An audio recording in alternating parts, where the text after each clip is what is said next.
من امروز میخوام شروع کنم به خواندن یکی از شاهکارهای ادبیات فانتزی، کتاب هابیت. این کتاب داستان ماجراجویی‌های بیلبو بگینز، یک هابیت خونه نشین و ساکت رو روایت میکنه که توسط یک جادوگر به نام گندالف و یک گروه از دورفا به سفری پرخطر و هیجان انگیز دعوت میشه. اونا قصد دارن از یک اژدهای بزرگ به نام اسماک یک گنج بزرگ رو پس بگیرن. تو این سفر بیلبو با دشمنا و دوستای زیادی روبرو میشه و کلی تجربه کسب میکنه که زندگیش رو برای همیشه تغییر میده. پس بیایم با هم همراه باشیم و برای شنیدن و دیدن فصل اول کتاب هابیت آماده شیم. امیدوارم از این ویدیو لذت ببریم و نظراتتون رو توی کامنت برام بنویسین. حالا بیایم فصل اول رو شروع کنیم. من گندالفم و گندالف یعنی من. فکرش را بکن، آنقدر زنده ماندم و دیدم که پسر بلاداناتوک چپ و راست روزخوش میبندد به نافم. انگار من آمدم جلوی در خانش دکمه بفروشم. گندالف ای داد و بیداد، شما همون سایر خانه به دوش نیستی که به بابا توک یک جفت دکمه سردست الماس جادویی داد که خود به خود بسته میشد و تا امر نمی کردی هیچ وقت باز نمی شد؟ همان نیستی که توی مهمانی ها از اژدها و اجنه و غول قصه میگفتی؟ قصه هایی که لنگه نداشت، قصه نجات دادن شاهزاده خانوم ها، پسر بچه های یتیمی که بخت در خانهشان رو میزد، همان آدمی که آتشبازی های ناب و عالی را مینداخت. این آتشبازی ها یادم است. بابا توک همیشه شبهای نیمه تابستان جشن میگیره. چقدر معرکه بود، مثل گل سوسن و گل میمون و مثل درخت آبنوسی که از آتش باشد بالا میرفت و توی گرگ و میش همه غروب اون بالا میمون. لابد از همین الان متوجه شده اید که آقای بگینز آنقدرها هم آدم ملال‌آوری نبود که خیال میکردی هست و در ضمن عاشق گل هم بود. این بود که ادامه داد: ای وای، همان گندالف که باعث شد آن همه پسر بچه و دختر بچه های سر به راه سر به بیابان بگذارند و بروند دنبال ماجراهای جنون آمیز، از بالا رفتن از درخت بگیر تا دیدن الفا، یا سفر کردن با کشتی، سفر به سواحل دیگر. جانمی جان، آن زمانها زندگی خیلی منظورم این است که روزگاری بدجور این دور و اطراف رو به هم میریختن. لطف بفرمایید ببخشید، ولی اصلا خبر نداشتم که هنوز توی کار و کاسبی خودتانی. ساحر گفت: پس باید کجا می بودم؟ با همه اینها خوشحالم که میبینم هنوز چیزهایی از من یادت است. به هر حال اینطور که پیداست آتش بازی‌های من خوب یادت مانده، پس هنوز جای امیدواری هست. راستش محض رضای خاطر پدر بزرگت توک و باز محض رضای خاطر تفلک بلادونا چیزی را که خواستی به تو میبخشم. لطف میکنی، ولی من که چیزی نخواستم. چرا خواستی؟ با الان شد 2 بار. لطف من را من هم مضایقه نمی کنم. راستش رو بخوای تا اینجا پیش میروم که تو را دنبال این ماجرا بفرستم. هم برای خودم هم بامزه است و هم برای خودت خوب است و شاید پرمنفعت هم باشد، البته اگر از عهده‌اش بر بیای. متاسفم، من یک ماجرا نمیخوام. متشکرم. امروز نه، روز خوش.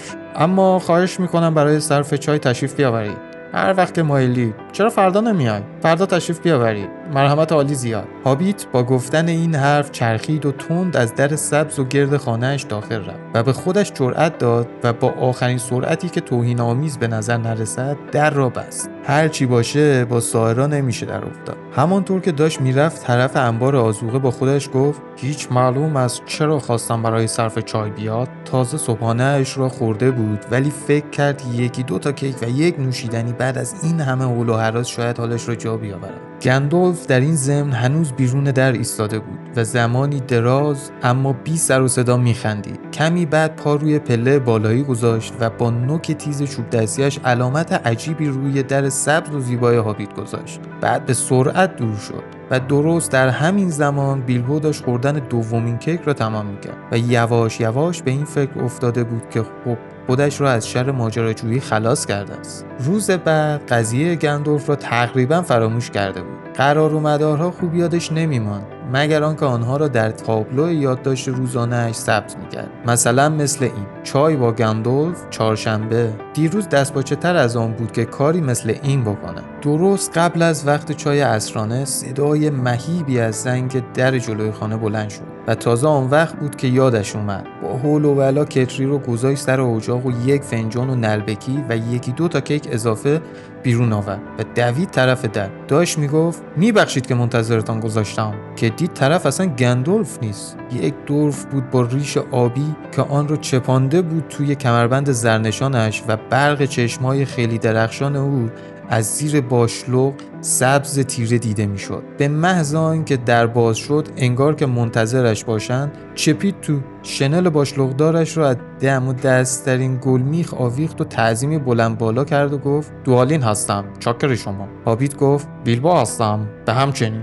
متعجب تر از آن که فعلا چیزی بپرسد. وقتی سکوتی که از پی در گرفت آزاردهنده شد، اضافه کرد داشتم برای خوردن چای آماده می شدم. خواهش می کنم تشریف بیاورید و شما هم میل کنید. شاید کمی رسمی به نظر برسد، اما قصدش صمیمی باشد.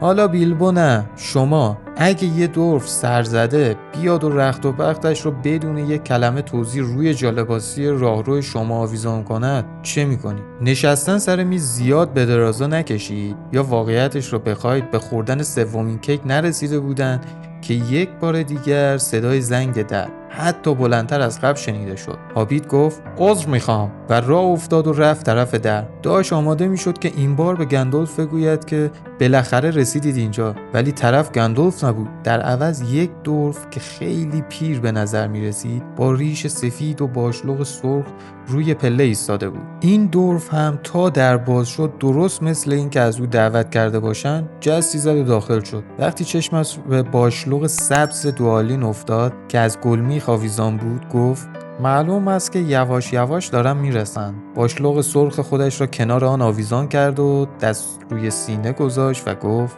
بالین هستم، چاکر شما. بیلبو نفس زنان گفت متشکرم. البته این جواب مناسبی نبود، ولی یواش یواش دارن میرسن بد جوری دست باچش کرده بود. از مهمان خوشش میامد، اما دوستش از قبل بداند که دارن میآیند و ترجیح میداد که خودش آنها را دعوت کنه.